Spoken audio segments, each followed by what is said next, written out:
So when Ghislaine Maxwell got arrested at the beginning of the month, I started watching Jeffrey Epstein videos again. Not just him, but like all the stuff relating to him, the things he was doing, and I watched the Prince Andrew interview again for the first time since it came out. Probably, I think I saw it a couple of days after it came out, so I haven't seen it in about like 6, 7, 8 months. I think 8 months ago it was that it came out. So it's been a while, and I'd forgotten most of what he said. I just remember it didn't go very well. But when I watched it this time, it was just so confusing and bewildering. Just the entire interview in general, just everything about it was just unbelievably stupid. And I also forgot how unbelievably stupid of a person he is. Dangerously stupid individual. But the interview, it just didn't make any sense. Like, the first question I have is why would you even do the interview? I mean, it's never worked out for anyone who commits a crime. Like Chris Watts, just ask Chris Watts how it went. If he ever got his family back, he just wants them to be safe. I just want them back. If someone has them, I just want them back. Or Jesse Smollett, gay Tupac, or maybe R. Kelly. And I think the sad part is that Chris Watts' interview probably went the best out of all those guys, and he murdered his family and was smiling on TV about it. And his interview probably went the best, which is really sad in a way. But back to Prince Andrew's interview.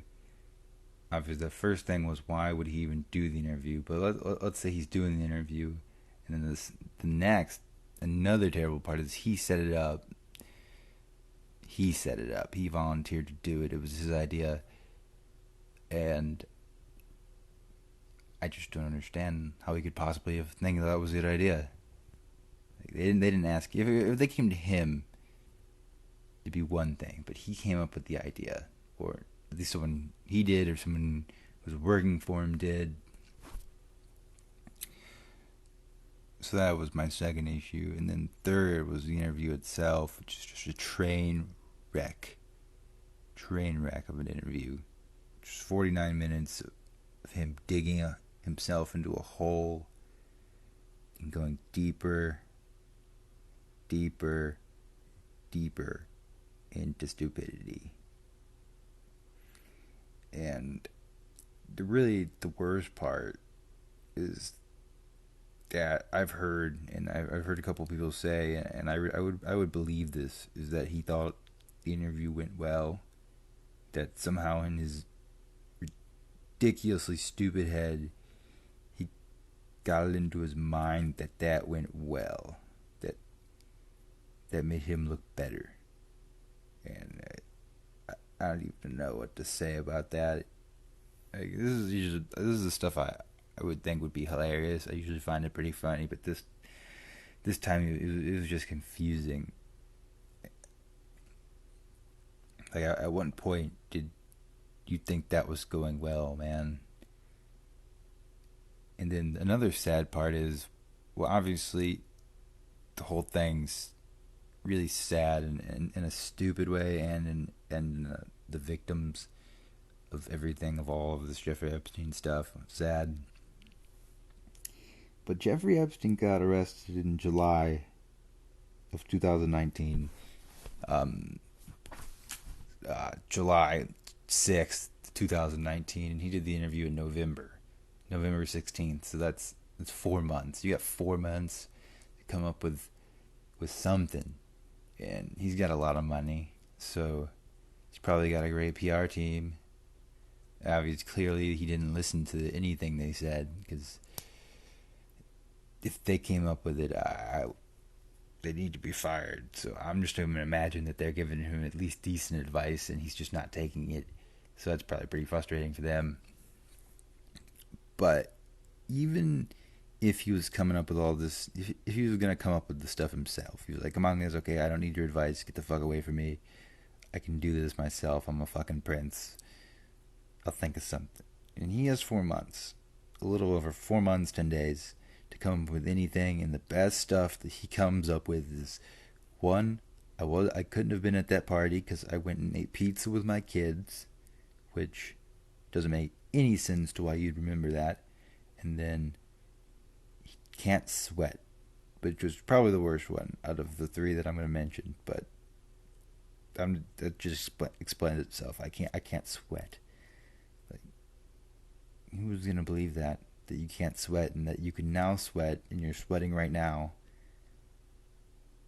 And then when he's talking about the picture, and the woman interviewing says that Jeffrey Epstein was reported to have taken that picture, and you said that you've never seen Jeffrey Epstein with a camera ever.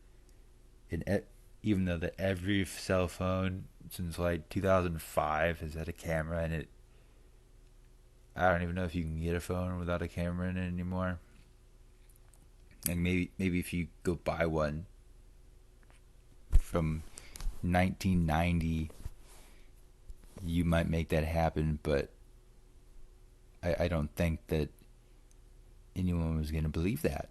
I'm just so confused about all of it. I don't get it, and it's just really really confusing. And it's sad that I can't even think it's funny anymore. I can't even get a laugh out of it. It's just so bewildering that he did the interview and everything that he says. Like, I just don't get it. Like, he had so much time to, 1, come up with something better than the stuff he did. 2, change his mind. Like, I don't know how that didn't go through his head, that it wasn't going to be a good idea. Like, 1, okay, set up the interview and you could have changed your mind. You don't have to do it. He had so much time, the car ride there, 5 minutes before the interview started. He could have gotten up halfway through and it would have looked better, really. Really like when Chris Watts agreed to take the polygraph test. Like, why would you do that? That's a terrible idea. Don't you have a lawyer or anyone with 2 brain cells that can tell you that you're not going to pass it, or that you're going to look like you had sex with underage girls, and that no one's going to believe anything you say? It's going to completely destroy the last shred of confidence anyone had in that you were going to tell the truth. Any trust that anyone in the public had, shattered, obliterated in like 40 minutes. And now Prince Andrew can't really fucking do anything. Probably just sits in his house. Man, I wish Jeffrey's still around. I wonder what Jeffrey's up to. Oh yeah, he's dead. And then you gotta wonder too, obviously he's probably not ever gonna have any consequences for this other than the fact that everyone fucking hates his guts. But I'm sure he can get over that. And it's really frustrating because I really doubt he's gonna get in trouble unless Ghislaine Maxwell decides that she can't do the years and she's gonna flip on everyone, which I don't think that she's going to, but it's always a possibility. I don't know anything about her really, so maybe she can't do the years. She's like 50 something, late 50s, so anything up for like 20 years is probably a death sentence in all but name. So maybe she can't do the time. Prince Andrew will get ratted out. But even then, I don't know how they could possibly arrest him. So those are just my thoughts on that. It's just really exhausting trying to fathom all of it, or any of it. It's really exhausting to me. I don't know why.